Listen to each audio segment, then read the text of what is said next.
वो कहते हैं ना कि कोई आदमी मर कर के स्वर्ग गया, तो जब स्वर्ग गया तो वहाँ पर देखा कि सब शांति से बैठे हुए, जिन कमरों में हैं शीशे के दरवाजे हैं, तो बाहर खड़ा हुआ देख रहा तो उसे बड़ा अजीब लगा। बोले यही स्वर्ग है, शांति से बैठे हैं सब चुपचाप। तो दरबान से उसने कहा कि आ तो गए हैं, जरा घूम फिर के देख लें। तो उसने कहा कि जितनी देर बाहर रहोगे नरक में रहोगे तो क्या फायदा, अंदर चलो। तो बोले अंदर तो सब शांति में बैठे हुए, लेकिन ये जो ढोल की और बाजे की आवाजें आ रही हैं ये किधर से? बोले नरक। बोले एक बार सैर वैर करवा दो ना। तो थोड़ा सा आगे गया तो वहाँ ढोल बज रहे हैं, बाजे बज रहे हैं, नाच गाना हो रहा है। तो उसने कहा कि ये जगह थोड़ी सी ठीक लगती है, क्योंकि वहाँ तो चुपचाप बैठे हुए थे सब लोग। वो दरबान पीछे पीछे गया, उसने कहा भैया देखो समझदारी करो, तुम्हें इतनी मुश्किल से मेहनत से ये स्वर्ग मिला है, तू यहाँ कहाँ जा रहा है, फिर लौट नहीं पाएगा। वो बोला साहब वहाँ तो शांति से बैठे, मज़ा तो यहाँ है, इतनी चमक दमक है, लाइटें बुझ रही हैं, जल रही हैं, नाच गाना हो रहा है, ढोल बज रहे हैं। यहाँ तो 2 मिनट में ही ऐसा मज़ा आ रहा है, अभी तो हम अंदर गए भी नहीं, अंदर तो पता नहीं क्या होगा। द्वारपाल ने कहा कि मैं तो उधर उस गेट पे जा रहा हूँ, तो तेरी मर्जी, तो फिर अगर चला गया अंदर तो वापस आएगा नहीं। अब वो देखते देखते चमक दमक को और झांकने लगा अंदर। अंदर खड़े हुए आदमी ने कहा गेट खोलूं क्या? इसने कहा खोल ही दो, अंदर तो और भी कमाल हो रहा होगा। बोले एक बार समझ लेना कि अंदर चले गए तो फिर वापस नहीं लौटोगे। बोले वहाँ तो सब बूढ़े बूढ़े से बैठे हुए, शांति से बैठे हुए, वहाँ जाके क्या करेंगे हम लोग, थोड़ा खोल ही दो गेट। गेट खुला तो जैसे ही अंदर गया तो एक बहुत लंबे दांतों वाला आया और उसने जो जोर से लात मार के फेंका उसको अंदर की तरफ, और बोले स्वागत करो इसका, और उसके बाद में इसका जो पकौड़े तलो। वो बोला है बल्कि अगर आपने मुंह में डाल भी लिया तो आपका तो चेहरे का आकार ही बिगड़ जाएगा। वो जिंदगी देने वाली चीज़ है। ऐसी बहुत सारी चीज़ें हैं जिनको आप बाहर से देख करके आपको नहीं लगेगा कि ये आपके जीवन में स्वर्ग लाने वाली चीज़ें हैं, लेकिन जो नरक लाने वाली चीज़ें हैं वो बड़ी स्वाद लगेंगी आपको, बड़ा आकर्षण है उसमें। तो जो शुभ लगता हो उसका भी परित्याग लगती हैं, करने में अच्छी नहीं लगती, इसलिए अच्छा लोग करते ही नहीं। बुरी चीज़ें सुनने में कितनी भी बुरी लगती हो लेकिन मज़ा बहुत आता है। लोग कहते हैं कि जो अभी ये आदमी नया नया ऑफिसर बना है, ईमानदार लगता है, अभी इसको लगता है कि हिम्मत पड़ी नहीं बेईमानी करने की, थोड़ी प्रैक्टिस हो जाएगी, हिम्मत हो जाएगी, निडर हो जाएगा थोड़ा, उसके बाद देखना कितना खाएगा बैठकर। तो कुछ लोग धीरे धीरे ट्रेंड हो जाते हैं बुराई करने में, और कुछ लोग वे होते हैं कि उन्हें कितना भी सताया जाए, अच्छे लोग हैं, कितनी बार उनका ट्रांसफ़र हुआ, थोड़े थोड़े दिनों के बाद में सब शिकायत करके बाहर निकाल देते हैं कि इसको हटाओ यहाँ से, क्योंकि बहुत ईमानदार है, न खाता न खाने देता। ट्रांसफ़र पर ट्रांसफ़र हो रहे हैं, अड़ियल आदमी है, सच्चाई और अच्छाई को लेकर बैठा अपनी जगह, उसके ट्रांसफ़र कराने में ऊपर से नीचे तक लोग लगे हुए हैं, लेकिन एक वो है जो अपनी जगह से बदलने को तैयार नहीं है। मान मिलेगा, अपमान मिलेगा, लेकिन नहीं बदलेंगे। परिस्थितियाँ जिसको तोड़ ना सके।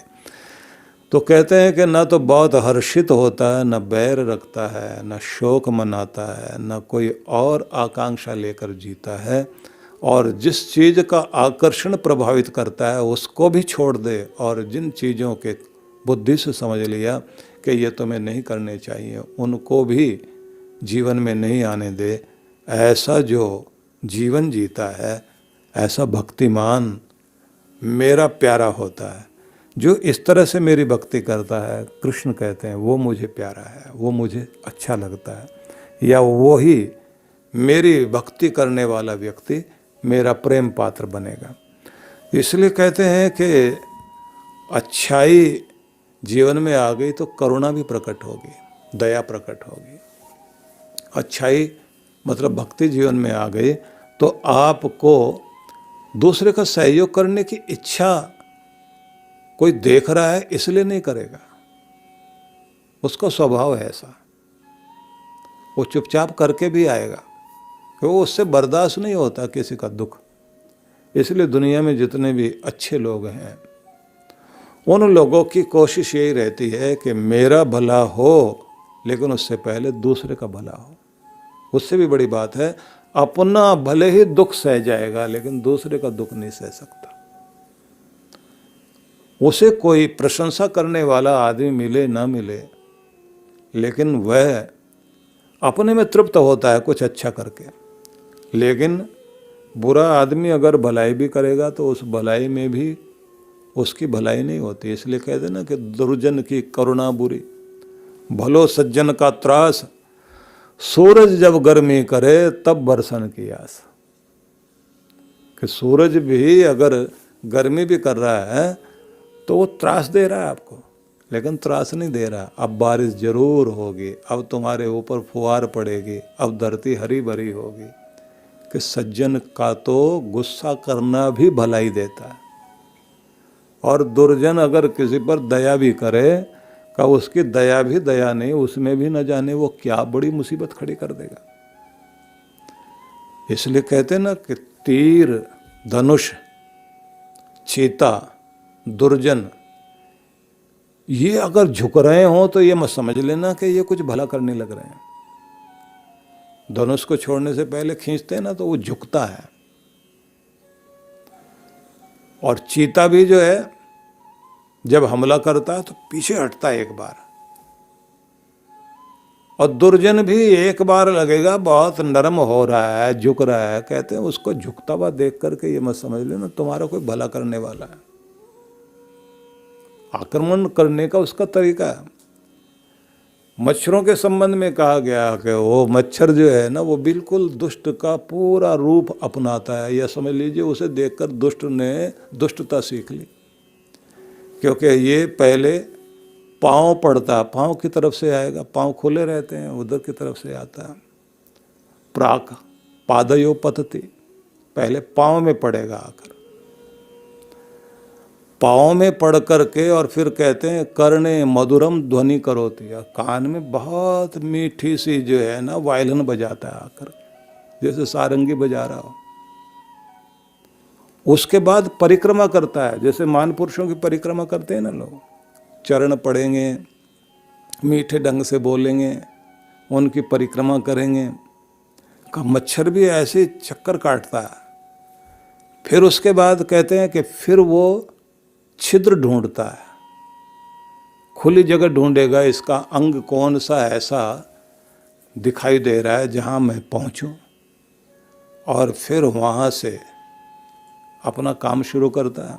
और कमाल की बात तो ये, ऐसा इंजेक्शन लगाता है, लगने के बाद ही पता लगता है कि वो कर गया काम, उससे पहले पता ही नहीं लगता। मच्छर जो है, और उसके पास में उसकी जो सिरिंज है वो कोई लोहे की तो है नहीं, और उसमें कोई हड्डी भी नहीं है। परमात्मा ने क्या बनाया उसका वो इंजेक्शन जो वो लगाता है, चुपचाप ऐसा लगाता है, आजकल तो कपड़े के अंदर से लगा देता है। ये सारी चर्चा करने के बाद में कहा गया है कि दुर्जन भी ऐसे करता, पाँव पड़ेगा, आप बड़ा मीठा मीठा बोलेगा, आपका चक्कर काटता रहेगा, आपके आसपास घूमता रहेगा, फिर आपकी कमजोरी ढूंढेगा, और फिर पीठ पीछे ऐसा वार करेगा, आप जिंदगी भर सोचते रहोगे कि वो जो मीठा बोल रहा था, उसका मीठा बोलना कितना खतरनाक था, समझ ही नहीं पाता आदमी। दुर्जन आदमी की, कहते ना दुर्जन की करुणा बुरी, भलो सज्जन का त्रास, सूरज जब गर्मी करे तब बरसन की आस। अच्छा आदमी गुस्सा भी करेगा, उसमें भी उसका हमारा भला होता है। अब बुरा आदमी तो करुणा भी करेगा, दया भी करेगा, वो दया भी मार देगी आपको। इसलिए जो अच्छाई बुराई, मतलब जिस चीज़ से लगता हो कि हमारा भला होने वाला है और वो भला है नहीं, है वो बुरा, तो जो इस चीज़ का भी परित्याग करे और जो बुराई को भी बुराई समझकर उसका परित्याग कर दे। लेकिन जिसकी भक्ति लगातार जारी है, जो अपनी भक्ति में अपने प्रभु की तरफ लगे रहने में कभी पीछे नहीं हटता और संसार के अच्छे बुरे व्यवहार को सहने के बाद भी मधुर बना रहता है, कहते हैं वही भगवान की भक्ति कर पाता है। कहते हैं ना, गाली अंगारा क्रोध फल निंदा धुआं होए। संत पुरुषों ने लिखा ना, गाली क्या है? अंगारा, और क्रोध उसका फल है। गाली दी, अंगारा फेंका आपकी तरफ, अब उससे उसका फल प्रकट होगा, फल है क्रोध। निंदा धुआं होए, इन तीनों को परिहरे, साधु कहाए सोए। ना गाली, ना निंदा, ना गुस्सा, तीनों को छोड़कर जो अपने आपे में शांत और स्थिर रह सकता हो, कहते हैं वही है भक्त, वही है सज्जन। उसी को कहा गया है कि उसकी भक्ति सफल होती है। और दुनिया की तरफ देखें तो दुनिया का ढंग तो क्या है? दोष लगावत गुणिन को, अच्छे से अच्छे भले व्यक्ति को भी दोष लगाएंगे। जाको हृदय मलिन, दोष लगावत गुणीन को, जाको हृदय मलिन। धर्मी को दंभी कहे और क्षमी को बलहीन। जो आदमी धर्म वाला है और अपने आप में स्थिर होकर जिंदगी जी रहा है, उसको लोग कहेंगे बड़ा दंभ वाला है, घमंड वाला है। और क्षमावान को देखेंगे तो कहते हैं बलहीन, कायर, कमजोर, नपुंसक, कुछ कर ही नहीं सकता और क्षमा कर रहा है। तो बहुत बहुत दोष लगाएंगे लोग, लेकिन उसके बाद भी जो अपने आप में स्थिर होकर जिंदगी जिए, कहते हैं वही है भक्ति वाला सफल, जो परमात्मा को प्रिय है। हर कोई उसका प्रिय पात्र नहीं हो पाता। उस प्रिय पात्र बनने के लिए व्यक्ति को अपने जीवन में इन महत्वपूर्ण गुणों को लाना चाहिए। और अगले श्लोक में हम लोग चलें तो वहाँ पर अगला श्लोक और भी महत्वपूर्ण है, इसको हम लोग समझें। शमः शत्रौ च मित्रे च तथा मानापमानयोः शीतोष्ण सुख दुखेषु समः संग विवर्जितः। जो पुरुष शत्रु और मित्र, मान तथा अपमान, सर्दी और गर्मी, सुख दुख आदि द्वंद्वों में सम है, समान है, संसार में आसक्ति से रहित है, संग विवर्जितः, आसक्ति से रहित है, वो मुझे प्रिय है। ये और भी अद्भुत बात कही।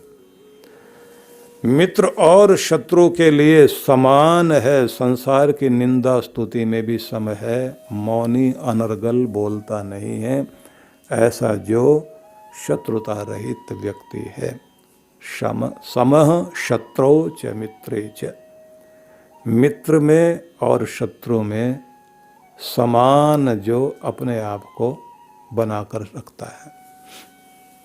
मतलब ये है कि अगर शत्रु से, अन्याय करने वाले से लड़ना भी पड़े तो लड़िए, लेकिन अंदर से अपने आप को दुश्मन मानकर नहीं चलिए, अंदर से शत्रुता नहीं रखिए।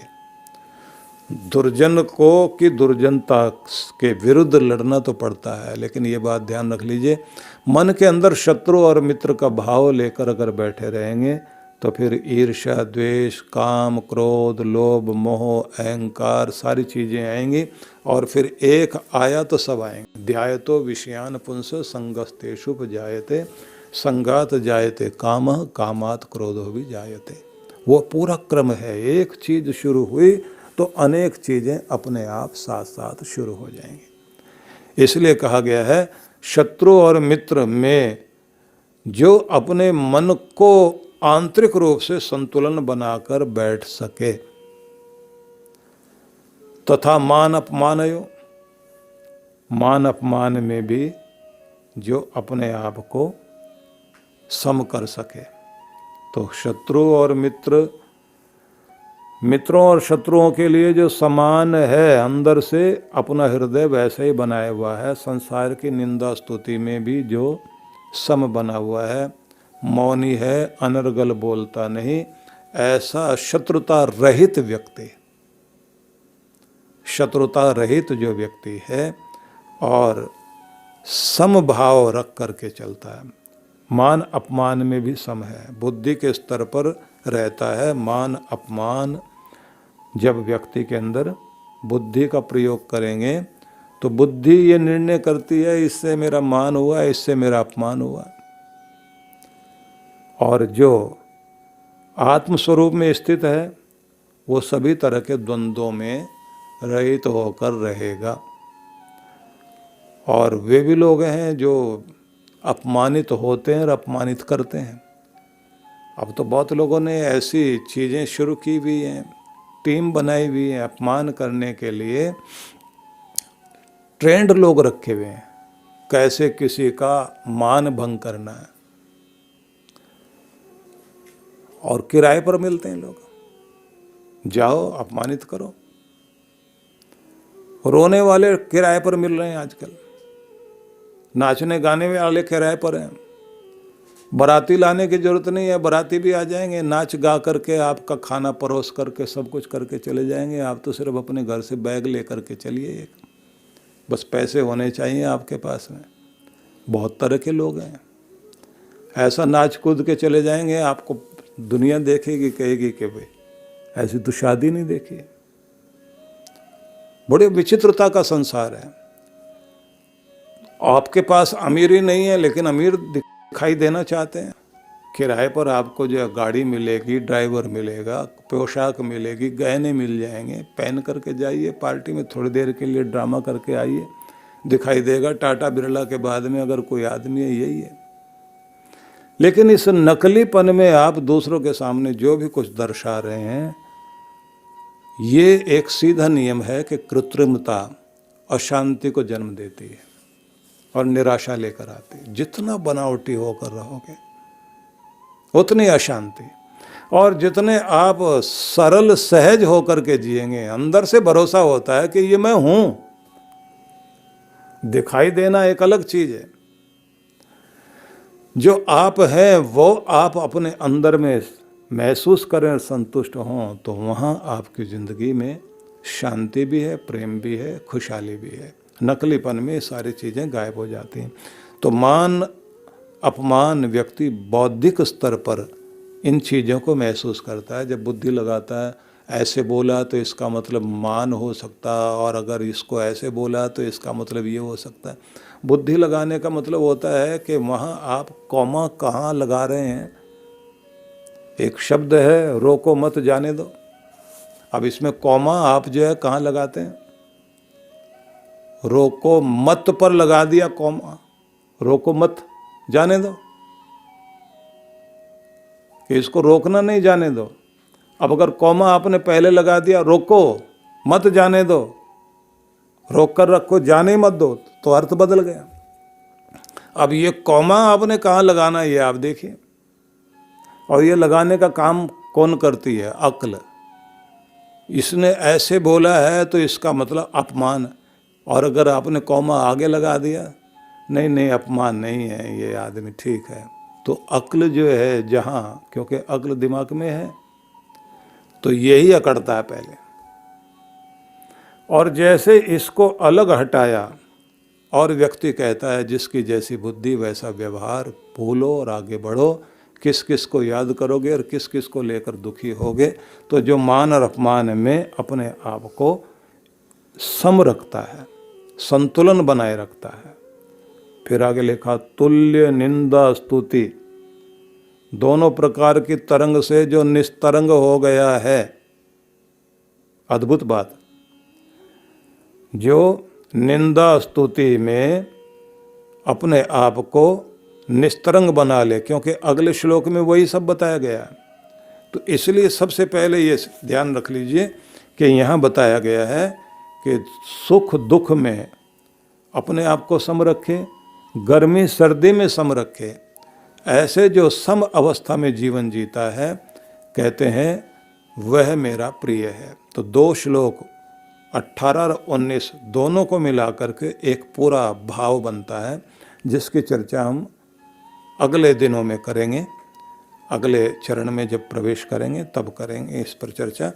आज के लिए हम यही कह सकते हैं कि जो संतुलन बनाकर चले, मान अपमान में एक रस रहे, गर्मी सर्दी में सुख दुख में अपने आप को सम बनाकर रखे। लेकिन एक शर्त लगाई गई है, संग विवर्जितः, जो आसक्ति रहित है, किसी भी तरह के आसक्ति से, अटैचमेंट से रहित होकर चलता है, कहते मेरी भक्ति में सफल हो जाता है। अब इन सभी शब्दों को हम इस तरह से लेकर के विचार कर सकते हैं कि ये एक वो सीढ़ियाँ हैं जो भगवान के धाम में जाने के लिए इनसे होकर गुजरना पड़ता है। संतुलन साधना सीखें, ये मतलब हुआ इसका। शत्रु मित्र के बीच में संतुलन, मान अपमान के बीच में संतुलन, गर्मी सर्दी के बीच में संतुलन, सुख दुख के बीच में संतुलन, क्योंकि हर चीज़ आपको डिगाएगी। और आखिर में कहा, इतना होने के बाद महत्वपूर्ण बात रहेगी, अटैचमेंट भी त्यागनी पड़ेगी। बहुत लगाव बहुत दुखी करेगा। एक बहुत अच्छे सन्यासी थे, सब कुछ छोड़कर, वित्तेष्णा, लोकेष्णा, पुत्रेष्णा, घर परिवार, रुपया पैसा, मान सम्मान सब त्यागा और साधु हो गए। क्योंकि साधुओं का अपना एक नियम है। ब्रह्मचारी के लिए गुरुकुल में जब व्यक्ति पढ़ता है तो गुरु शिष्य को एक नाम अलग से देता है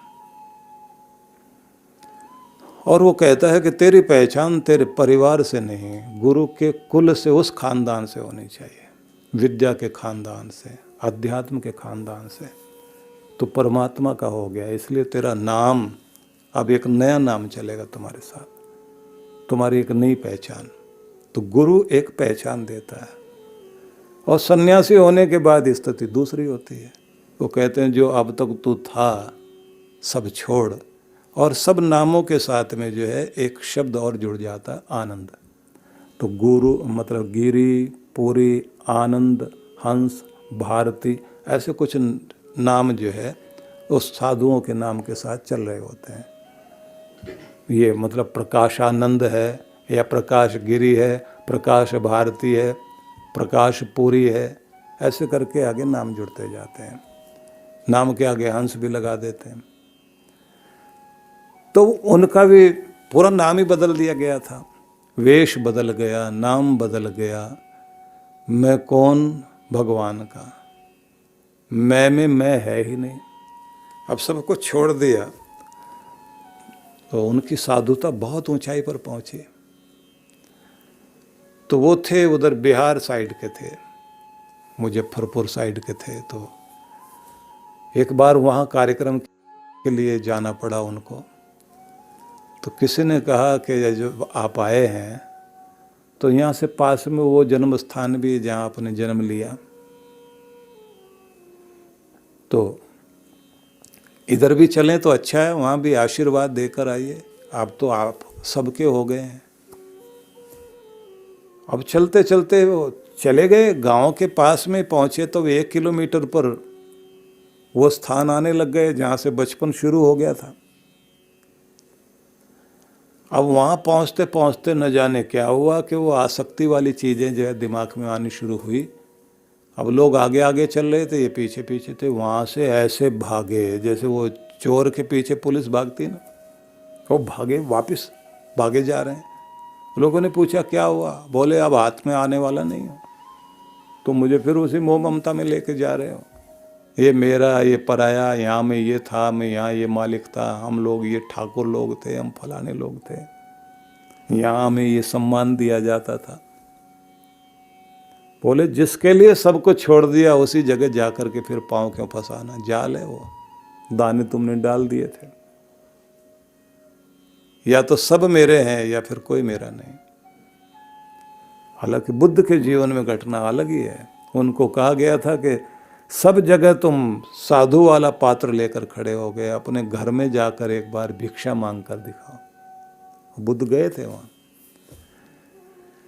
लेकिन अधिकांश रूप से तो ये होता है, व्यक्ति जो है कीचड़ की तरफ या दलदल की तरफ चला जाए, पांव रखकर देख ले, तो उसके बाद कंबल तो हम छोड़ देते हैं, फिर कंबल नहीं छोड़ता। और देखा जाए तो सुबह सुबह की जब सर्दियों के दिन होते हैं, कंबल में लेटा हुआ वो आदमी, तो कंबल को छोड़ना भी चाहे तो कंबल छोड़ता कहाँ है? आदमी सोचता है करवट लेकर 5 मिनट और सही, और सारे नियम भंग। कोई भी चीज आपको जो है पहले आप पकड़ते हैं उसे, फिर वो आपको पकड़ लेती है। तो इसलिए आखिर में शब्द दिया संग विवर्जित, आसक्ति का परित्याग कर दो तो भक्ति सफल है, नहीं तो आप रुक के रह गए वहीं। भगवान श्री कृष्ण ने अपने प्रेमी भक्तों के संबंध में जो चर्चा की है वो बड़ी अद्भुत है। समः शत्रौ च मित्रे च तथा मानापमानयोः शीतोष्ण सुख दुखेषु समः संग विवर्जितः। जो पुरुष समः शत्रौ च मित्रे च, शत्रु और मित्र में सम है, तथा च मान अपमानयोः, मान और अपमान में भी संतुलन बनाए। शीतोष्ण सुख दुखेषु, गर्मी सर्दी में, सुख दुख में, मतलब यही कि जीवन के समस्त द्वंद्वों में जो सम है और संग से रहित है, आसक्ति से रहित है। ये वे लोग हैं जो परमात्मा के, भगवान के प्रेम के पात्र बनते हैं। व्यक्ति के जीवन में अंदर क्या घटना चाहिए, अपनी साधना से, जीवनचर्या से स्वयं को प्रशिक्षण देते हुए अपने भीतर कुछ ऐसी शक्ति हम बना पाएं कि हमारे अंदर से शत्रु और मित्र का भेद समाप्त हो जाए, शत्रुता रहित हो जाए। ये किससे समझाया जा रहा है? उसको जो हाथ में धनुष लेकर खड़ा हुआ और सामने उसके शत्रु हैं, अर्जुन, और युद्ध के अंदर दिया गया संदेश कि लड़ाई लड़, लेकिन शत्रुता नहीं। समझ लेना, बहुत प्यार से उगा करके अपने पौधों को माली जब हाथ में कैंची लेकर तराशता है, तब दिखाई देता कहीं निर्दयी तो नहीं बन गया। इतने प्यार से तो रोज रोज सींच के कंधे पर घड़े रखकर लेकर आता था, खाद भी, राख भी लेकर टोकरी में पौधों पर डालता था, और शरीर के ऊपर भी राख और कूड़ा करकट गिर जाता था। बड़ी मुश्किल से सींचा उसने पौधों को, लेकिन वो एक समय आया कैंची लेके काटता जा रहा है। इधर की एक डाली, एक ब्रांच इधर से काटी, इधर से काटी, सीधा कर रहा है, कहीं रस्सी बांध करके किसी पौधे को सीधा कर रहा है। उसका मतलब क्या होता है? वो निर्दयी नहीं है, वो उसको सुंदर बना रहा है। तो समाज की सुंदरता के लिए और समाज में सज्जन भी जी सकें, क्षत्रिय का कर्तव्य है कि उस समय दुष्टता को हटाए। डॉक्टर के हाथ में जो काटने के लिए औजार होता है, तो आसक्ति रहित होकर के उस समय उसका ध्यान इस बात पर जाना चाहिए कि अंग भले ही कट रहा है, लेकिन वो अंग नहीं, अंग के अंदर की बीमारी काट करके व्यक्ति को स्वस्थ किया जा रहा है। तो आप लड़ाई भले ही लड़ें, लेकिन अपने अंदर शत्रुता नहीं रखें। हालांकि जहाँ बहुत ज़्यादा व्यक्ति का लगाव रहता है, क्योंकि इन्होंने संग विवर्जित शब्द का प्रयोग किया, आसक्ति नहीं रखना।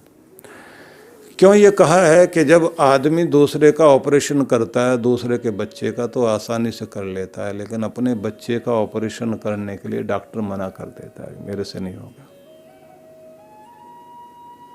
बिल्कुल ऐसे जैसे अपने हाथ को काटना पड़े, दूसरे के हाथ में हथौड़ी मारते हुए तो कोई दिक्कत नहीं होती, अपने हाथ में गलती से लग जाए तो अलग बात है। खुद को मारना आसान नहीं है। जहाँ हमारी मैं बसी हुई, प्यार बसा हुआ है, और प्यार में भी आसक्ति बसी हुई। प्यार तो माँ के अंदर होता है, जो पकड़कर जबरदस्ती ले जाकर बच्चे को इंजेक्शन लगवाती है, प्यार के कारण ही करेगी, क्योंकि उसको दिखाई देता है इसका भला होना चाहिए। तो भलाई तुम्हारे अंदर रहे, शत्रुता नहीं, और अंदर संतुलन बनाए, मान अपमान में भी संतुलन। ये कुछ चीज़ें गिना दी गई हैं, क्योंकि द्वंद्वों में या जिंदगी के साथ घटने वाली कुछ चीज़ें हैं। मान अपमान बुद्धि पर असर डालता है, सुख दुख आपके मन पर असर डालते हैं, और गर्मी सर्दी आपके तन पर असर डालते। तो तीनों चीज़ों को ले लिया, शरीर भी, मन भी, बुद्धि भी, दिल पर भी। दिल को बांध लेता है संग, आसक्ति। कृष्ण भगवान कहते हैं इन सब से ऊपर उठ करके जो फिर भी मुझे प्यार कर सके और अपने आप को ऊंचा उठा सके, बस वो मेरा प्यारा है।